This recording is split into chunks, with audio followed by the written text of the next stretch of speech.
Belarus says President Alexander Lukashenko has held another phone call with his Russian counterpart Vladimir Putin, a day after a short-lived armed uprising ended with the head of the Wagner mercenary group ordering his troops to stand down. Lukashenko has been credited with brokering the deal that aborted Yevgeny Prigozhin's uprising. Prigozhin appears to have agreed to go into exile in Belarus in exchange for insurrection charges against him being dropped. Many questions remain. Prigozhin's current whereabouts are also unknown. So let's take a look at the extraordinary events in southern Russia this weekend.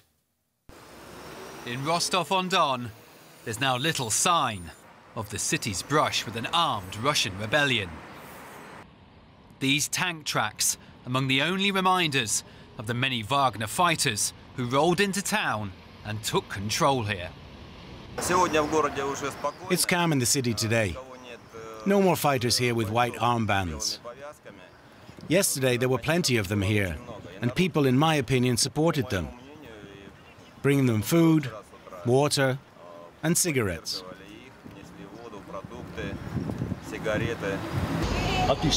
It all ended perfectly well, thank God, with minimal casualties. I think, good job. I believe this was the right thing to do. What prompted this man to suddenly halt Wagner's march to Moscow is still a point of much speculation. Yevgeny Prigozhin left Rostov in a flurry of handshakes and cheers late Saturday, apparently agreeing to stand down his private army of mercenaries after a phone call with an old friend. The Kremlin later revealing the terms of the deal struck with the Belarusian president. An agreement was reached that Wagner will return to their camps. No one will prosecute them, considering their merits on the front line. We've always had respect for their heroic acts on the front line, and we will always maintain this respect.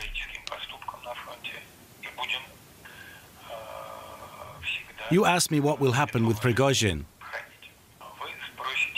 A criminal case against him will be closed, and he will go to Belarus.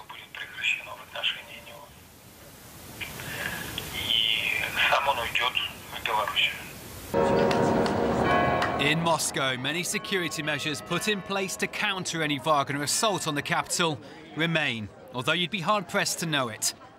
But behind the walls of the Kremlin, it may take some time yet for President Putin to forget the last few days and the biggest domestic threat so far to his leadership since taking power.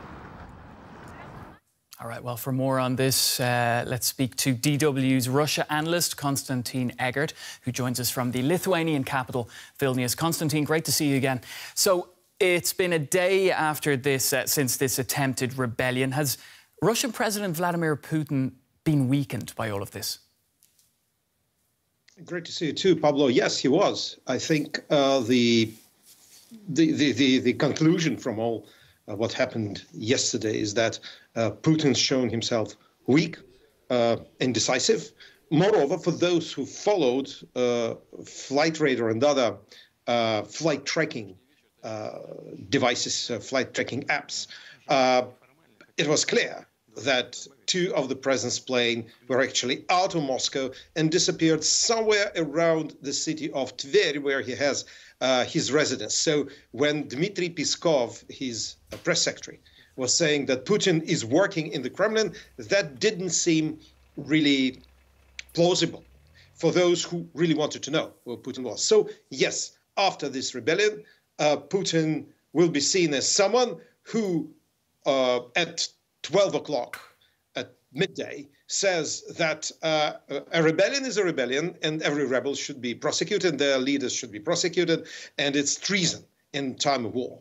And 7 hours after that, he says, well, okay, I have to say that all charges are dropped.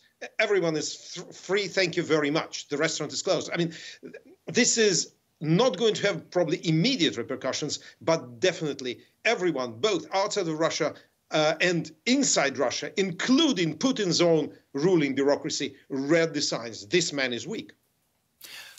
Konstantin, what do you think will be Putin's next steps?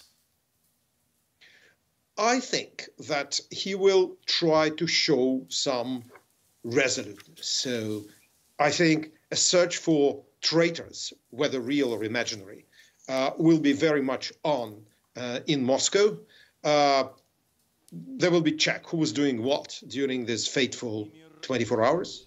And I suppose that we'll probably see high-profile resignations. I don't know whether the Chief of General Staff and the Defense Minister, whose resignations were demanded by Prigozhin, whether they will resign.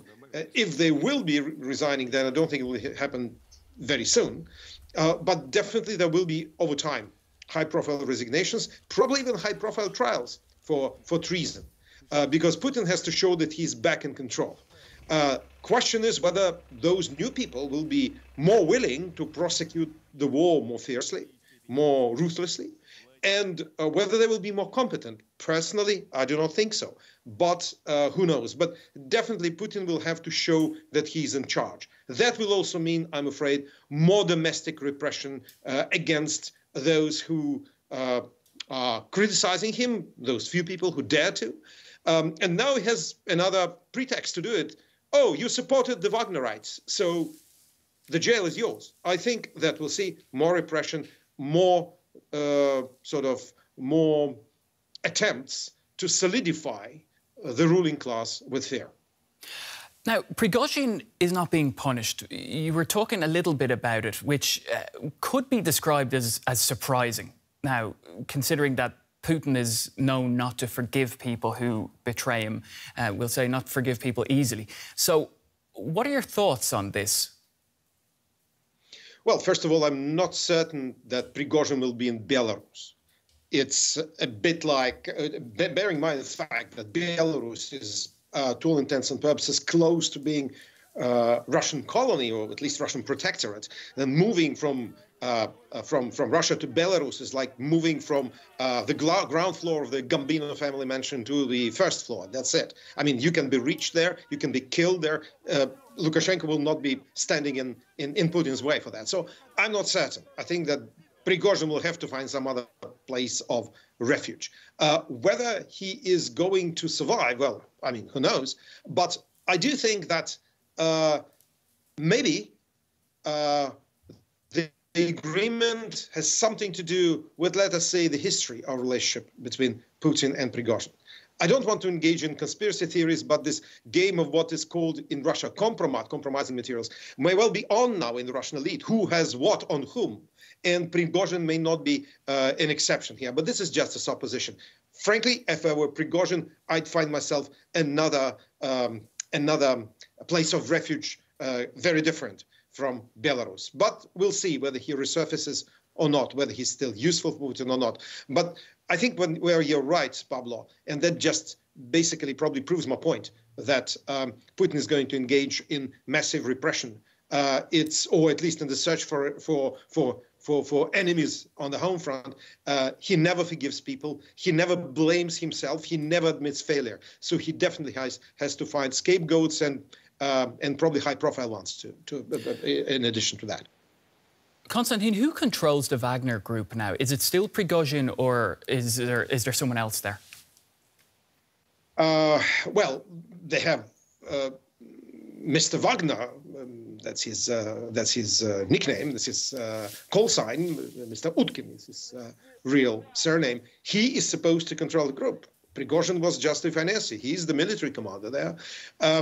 As far as I understand, the idea is that they will return to their base or their bases in the so-called Donetsk and Luhansk republics, the self-proclaimed territories de facto occupied by Russia, Ukrainian territories. They're supposed to be there. Whether they will be willing to fight as fiercely as they were doing it before is another question. It's interesting that looking at the Russian media, the pro-Kremlin Telegram channels suddenly exploded with reports of the Wagnerites crossing over to the Kremlin side, and even surrendering in droves to in droves. I'm sorry, not in drones. They were not flying drones. In droves to the local police in Rostov-on-Don. The local police, which did nothing to stop them yesterday. To me, it sounds like an attempt to signal that the Wagner group will be either under the full control of the defense ministry or there will be no Wagner group. Thanks, Konstantin. DW's Russia analyst Konstantin Eggert in the Lithuanian capital Vilnius for us. Thank you.